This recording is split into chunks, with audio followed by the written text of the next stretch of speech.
Severe cyclonic স্টর্মটি cross করল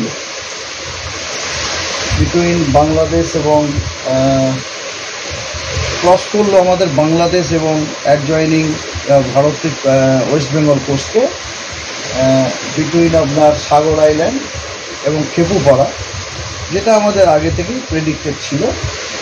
তো ওটা আজকে না, মানে গতকাল রাত্রির 10:30 থেকে আজকে 12:30 পর্যন্ত, মানে 12:30 তো আজকেরই হবে না, 00:30 আওয়ার 27 মে, এই সময়ের মধ্যে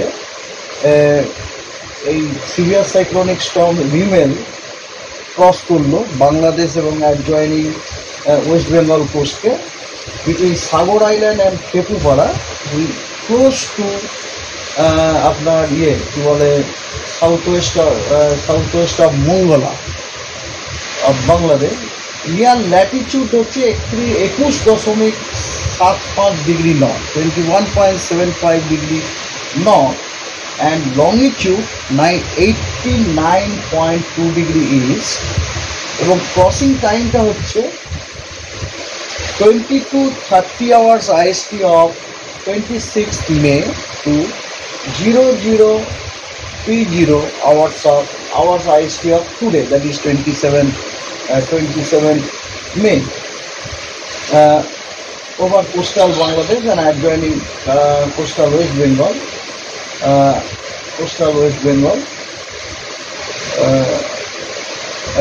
21.8 ডিগ্রি নর্থ এবং লংগিটিউড 89.2 ডিগ্রি ইস্ট ক্রস করার পরে, যেটি কিনা 110 kilometre east of Sagar island, 105 kilometre south west of Khepupara Bangladesh, এবং 75 kilometre south east of Kani, এবং 90 কিলোমিটার সাউথ ওয়েস্ট অফ বাংলাদেশের মঙ্গলা।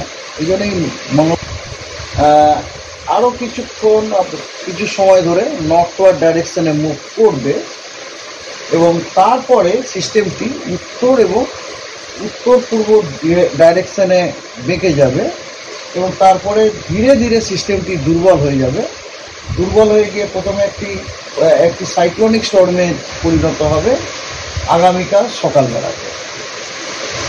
আর যখন সাইক্লোনটি ক্রস করে বা সিভিয়ার সাইক্লোনিক স্টর্মটি ক্রস করে, তখন আমাদের প্রেডিকশন মোতাবেকই ওটার ইন্টেন্সিটি এরকম, ম্যাক্সিমাম সাস্টেন উইন্ড ছিল আপনার 110 থেকে 120 kilometre per hour, bursting to 135 kilometre per hour. আর বর্তমানে মানে কিন্তু রাত্রি 12:30 আর কি, ইন্টেন্সিটি ম্যাক্সিমাম সাস্টেন উইন্ড হচ্ছে 110 থেকে 120 কিলোমিটারই, ব্রাস্টিং টু 135 কিলোমিটার, এবং যেগুলো পেজি কিলোমিটার পার আওয়ার সেগুলো হচ্ছে দমদমে আমরা রিপোর্ট করেছে 91 kilometre per hour, Canning report করেছে 78 kilometre per hour, Baruipur report করেছে 67 kilometre per hour, Nimpith 63 kilometre per hour, Diamond Harbour 69 kilometre per hour, Sagar Island এবং রায়দিঘি 63 কিলোমিটার পার আওয়ার, এবং বাংলাদেশেও কয়েকটি স্টেশন রিপোর্ট করেছে, যেমন পাটুয়াখালী রিপোর্ট করেছে 102 kilometre per hour, Khepupara 89 kilometre per hour, সিতখাড়িয়া 75 কিলোমিটার পার আওয়ার, এবং মংলা 75 কিলোমিটার পার আওয়ার। এই সিস্টেমটির ব্যাপারে ফোরকাস্ট হচ্ছে এরকম, যা বললাম যে সিস্টেমটি আপনাদের বললাম যে বেশ কিছু সময় আপনার নর্থওয়ার্ড ডাইরেকশনে মুভ করবে, তারপরে নর্থ ইস্টে ডেকে যাবে এবং দুর্বল হয়ে ধীরে ধীরে দুর্বল হবে। আগামীকাল ওটি সকালবেলাতে সাইক্লোনিক স্টর্মে পরিণত হয়ে যাবে, ধীরে ধীরে হয়ে যাবে, এবং ফোরকাস্ট উইন্ড হচ্ছে এরকম যে আশেপাশে উইন্ড আছে। আর আমাদের প্রভাবে সর্বোচ্চ আমাদের ওই কলকাতাতে যে উইন্ড রিপোর্ট হয়েছে তাতে 74 kmph রিপোর্ট হয়েছে। দমদমে 91 kmph kilometre per hour report হয়েছে। আর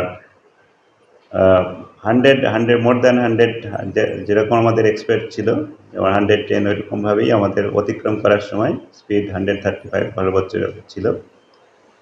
এর প্রভাবে এখন আমাদের অতি ভারী বৃষ্টিপাত হয়েছে। কলকাতাতে এখনো পর্যন্ত বৃষ্টিপাত হয়েছে 144 মিলিমিটার, দমদমে 85 মিলিমিটার, সরলকে 97 মিলিমিটার, হলদিয়াতে 119 মিলিমিটার, আর দীঘাতে 69 মিলিমিটার, ডায়মন্ড হারবারে 94 মিলিমিটার, ক্যানিংয়ে 91 মিলিমিটার।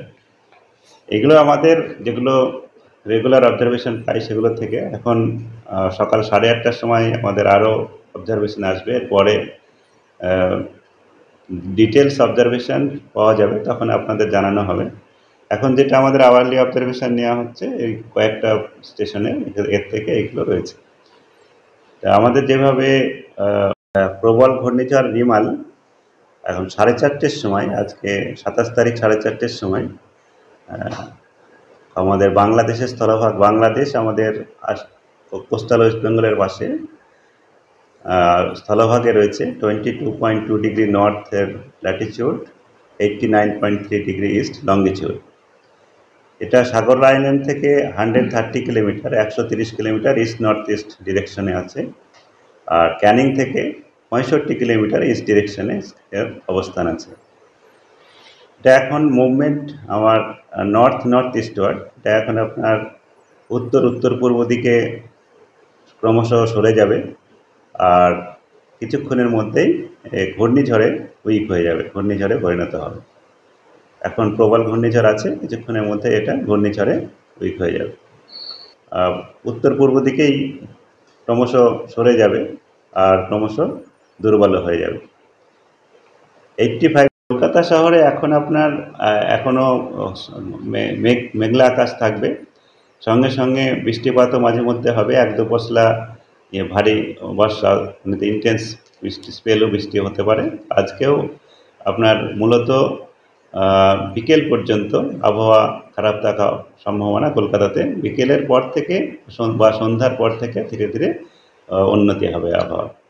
আজকে দিনের বেলাতে আপনার আবহাওয়া থাকছে, হাওয়াতেও আপনার এখন সকালের দিকে কোথাও কোথাও দমকা হাওয়া 50 থেকে 60, তারপরে ধীরে ধীরে 40-50, কোথাও কোথাও দমকা হাওয়া দিনের বেলাতে থাকার সম্ভাবনা থাকছে। আগামীকাল মানে আজকে রাত থেকে কলকাতা বা আমাদের দক্ষিণবঙ্গের জেলাগুলিতে আবহাওয়ার উন্নতি হবে, উত্তরবঙ্গের জেলাগুলিতে আবহাওয়া আরও অবনতি হতে থাকবে। মূলত উত্তরবঙ্গে যেটা হবে, বৃষ্টিপাতের পরিমাণটাই বেশি হবে, কারণ আমাদের এখন ঘূর্ণিঝড় তো দুর্বল হয়ে পড়বে এবং উত্তর পূর্ব দিকে চলে যাবে, তার জন্যে বৃষ্টিপাতের পরিমাণটাই উত্তরবঙ্গে মূলত থাকবে বেশি। বাকি বাতাসের গতিবেগ যেমন আমাদের স্কোয়ালি টাইপের ওয়েদার 40 থেকে 50 এরকমই থাকবে, তার বেশি। জেলাগুলি কয়েকটা জেলায় থাকবে, মূলত Nadia, Murshidabad, north 24 Pargana, Kolkata, Howrah, Hooghly, south 24 Pargana, Birbhum, east Bardhaman, এইসব জেলার মধ্যে এবং তারপরে আস্তে আস্তে উত্তরবঙ্গের দিকে বৃষ্টিপাত বাড়বে। মালদা, মুর্শিদাবাদ, মালদাতে, দক্ষিণ দিনাজপুর, উত্তর দিনাজপুর, তারপর ক্রমশ আমাদের কুচবিহার, আলিপুরদুয়ার, জলপাইগুড়ি, আমাদের উত্তরবঙ্গের জেলাগুলিতেও ভারী থেকে অতি ভারী বৃষ্টিপাত আবার হবে আজ আর কালকের মধ্যে।